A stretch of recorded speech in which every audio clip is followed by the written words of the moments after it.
We do have one more sad note to hit in this week's starting five. Courtney Vandersloot, ACL tear.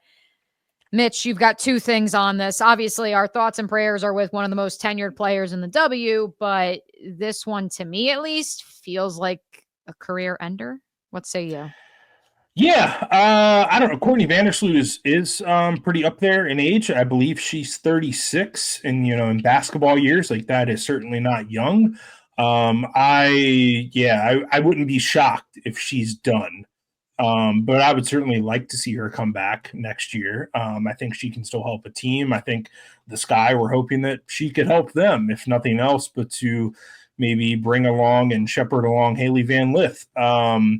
The other kind of 2 points, like things that I just noticed about this. First off, Kennedy Carter still talking, still stirring the pot. I think her and Sedona Prince should just form a podcast at the very least to either compete with us, some sort of team, maybe join the 3x3. I don't know. I'm here for it.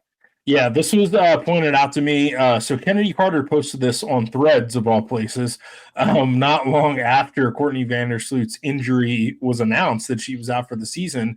She posted, quote, "When the universe gives you signs, you pay attention. What goes around always comes back around. When you have ugly in your heart, the outcome will always backfire. Just want to say, pay attention to the universe. It's speaking to us." And there's some emojis in there that I don't really understand. But it certainly seems like she's taking a shot at the Chicago Sky here for not re-signing her. So there's that. I don't think Kennedy Carter is doing herself any favors by sending tweets and posts out like that on social media if she wants to get back into the league. But nonetheless, I just thought that was a noteworthy thing from someone who seems to have drama follow her everywhere she goes. The other thing that I just wanted to mention is that, if the Chicago Sky feel like they need a replacement level point guard, there are options out there. You're taking it that way because I have a different take on that. Continue. Well, I would certainly roll the dice and throw Hailey Van Lith into the fire, and it's time to see sort of what you have there. I would also go out and sign Deja Kelly. I mean, she's somebody who I said before, proved in the preseason with the Las Vegas Aces, who could probably use her right now as well, that she's capable of playing in this league and capable of kind of being that replacement level, sort of what the same thing the Fever are experiencing right now with Ari McDonald. I think she's somebody who can come in and help you win some games. So Chicago Sky, maybe take a look at Deja Kelly. But also, I think maybe it's time to see if you can sink or swim Hailey Van Lith. Yeah, that was, and it sucks. And in texting with a bunch of friends, I hate that was my gut reaction. But we talked about it last week, Mitch. Courtney Vandersloot certainly looked like, she's in the twilight of her career the last 3 weeks. And that's not a bad thing because the thought was, okay, well, if you hit on a first round pick in Hailey Van Lith, Sloot is there to introduce HVL, slow play her into a starting role, into one of the faces of the franchise. You have the bridge. It's fine. So I actually, when it happened, I was like, this might be a good thing long term for the Sky. I would equate it to, because of course there's always an NFL connection, but also from personally covering the team.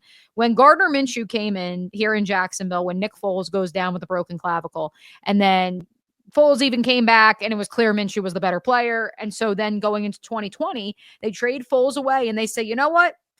Let's see what we have in Gardner Minshew. And if we win one game, we'll get rid of him too, and we'll get Trevor Lawrence. Who cares? Which is what happened. But they gave him most of that season to figure it out. And that's how I feel right now about the Chicago Sky. If it doesn't work out with Hailey Van Lith, who cares? You can draft Olivia Miles in the top 3 of the WNBA draft next April, and away you go. Or some other point guard who emerges.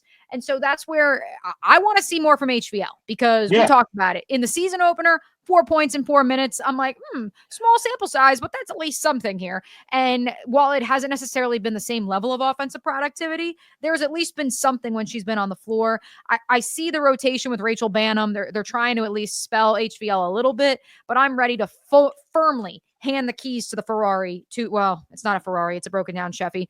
Point being, hand the keys to the Chicago Sky, to Hailey Van Lith. Let's see what happens. Yeah, I mean Hailey Van Lith right now is only playing 12 minutes per game. Yeah. I think it's time. It's time. You drafted her in the first round. You kept her on your roster. You didn't cut her in training camp. It's time to see what you got. Um, we saw a lot of Hailey Van Lith and what she can do on the court. Not only in the college level. The only player ever to play in 5 Elite Eights. And went to the Olympics last summer and came back with a medal. So I think we've all seen that like she can play basketball at a high level. Can she be a starting level point guard in the WNBA? I think that's the big question at her size, at her skill level. Let's see what we got, Chicago Sky. I mean, like at this point, you're 2-5. What do you got to lose? Like, let's figure it out. 2-5 and might actually be the worst team, although Chris K and company may have something to say in Dallas.